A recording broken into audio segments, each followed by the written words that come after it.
We all know Cobra Kai is the Karate Kid continuation, right? So the cast features well-known names like William Zabka and Ralph Macchio reprising their roles from over 30 years ago. However, there's also a newer generation who appear in Cobra Kai, and I'm certain they'll get their own spin-offs once Cobra Kai concludes. The show boasts excellent actors, but have you ever felt like you've seen them before in another project but can't quite recall where? Well, here's the answer. Ralph Macchio, of course, is best recognized for his role as Daniel LaRusso in the Karate Kid films. But did you know he was also in the classic film The Outsiders? Ralph also played a recurring character on the TV show 8 Is Enough. He had a more significant role as William in My Cousin Vinny. You might have also seen him in a few episodes of Ugly Betty, where he portrayed Archie, a local politician. He had a humorous cameo in an episode of How I Met Your Mother, where he was invited to Barney's bachelor party. Barney was disappointed, thinking the true Karate Kid was not Daniel but William Zabka's character, Johnny. I hate Ralph Macchio. I hate him, hate him, hate him. He is not the Karate Kid. The Karate Kid was William Zabka, star pupil of the Cobra Kai dojo. Anyway, Ralph also appeared as an officer in The Deuce, the short-lived TV series about the golden age of porn. That's not my description, by the way. Ralph also had brief appearances in Law and Order, Criminal Intent, Psych, and Kevin Can Wait. I wish I could discuss all his projects. If I did, this video would be an hour long. You can share any projects I haven't mentioned in the comments below. Moving on to William Zabka, I'm not ashamed to say he's the reason I watch Cobra Kai. I love Johnny Lawrence. This is William's most famous role, but you might have also seen him in The Equalizer as Scott McCall and in Just One of the Guys, a teen comedy film Entertainment Weekly calls one of the best high school movies ever. William plays another bully in that film. He was also all in Back to School, and appeared in Tiger's Tail and Where Hope Grows. Of course, he was in How I Met Your Mother in the same episode as Ralph Macchio. Barney was relieved to see that the true Karate Kid was there all along. Bonus info.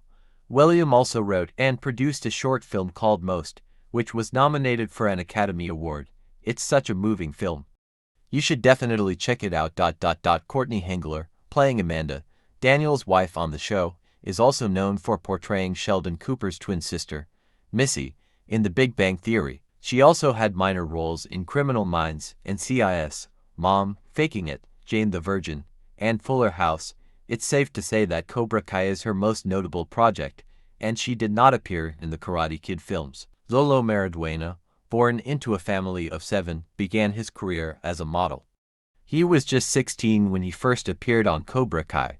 Before that, he played Victor Graham on the TV show Parenthood, starting as a guest character before becoming a main one in later seasons.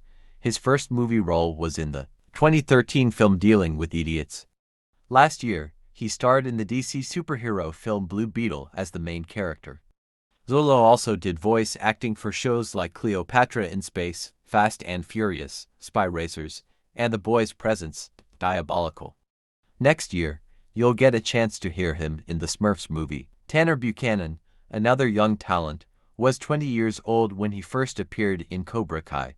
He was already building up a resume with guest and recurring roles in various TV shows.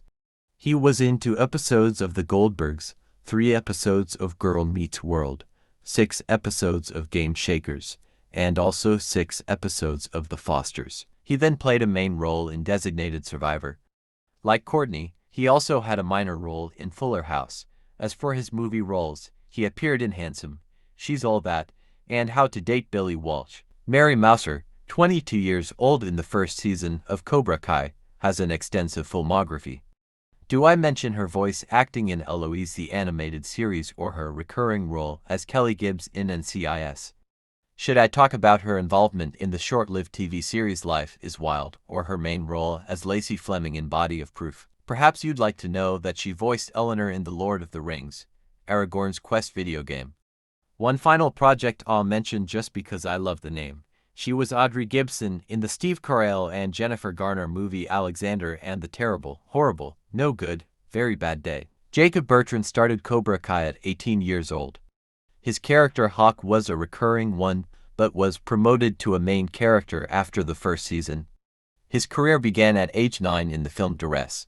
He continued with guest roles on TV shows like Parks and Recreation, Community, and iCarly. Later, he landed main roles in Marvin and Kirby Buckets. You might have seen him in Ready Player One as a high school kid and heard him as Batmobile in Batwheels. Jacob was also in the original Disney Channel movie The Swap with one of his Cobra Kai castmates.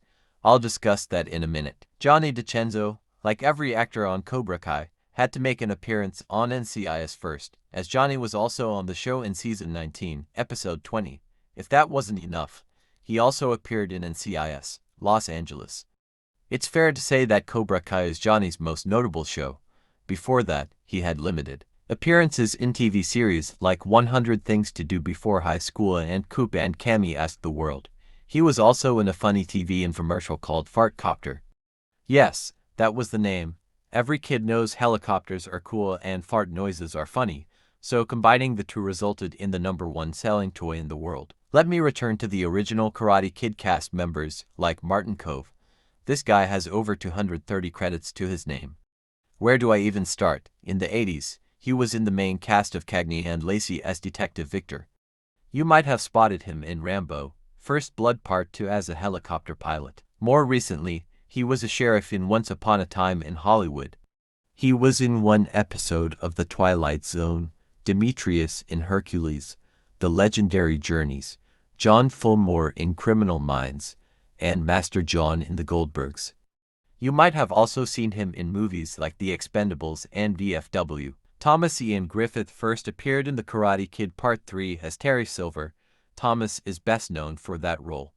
For 3 years, he was in the NBC soap opera Another World. He had guest roles in One Tree Hill, The Closer, and Cold Case.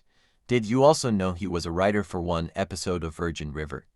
You can also see him in movies like Behind Enemy Lines, Blanco, and XXX. Peyton List, one of the actors who impressed everyone with her acting skills in Season 6, Part 1, was 20 years old when she first appeared on the show. She started her career as a child model, appearing in over 400 ads for various companies. That's extreme child labor. Anyway, she made her acting debut in 27 Dresses and played Holly Hills in the Diary of a Wimpy Kid film series. Most of you probably know her from the Disney Channel series Jessie, where she played Emma Ross. She reprised that role many times later on, including in Bunked. She was also in Bereavement, Something Borrowed, and The Thinning. Do you remember the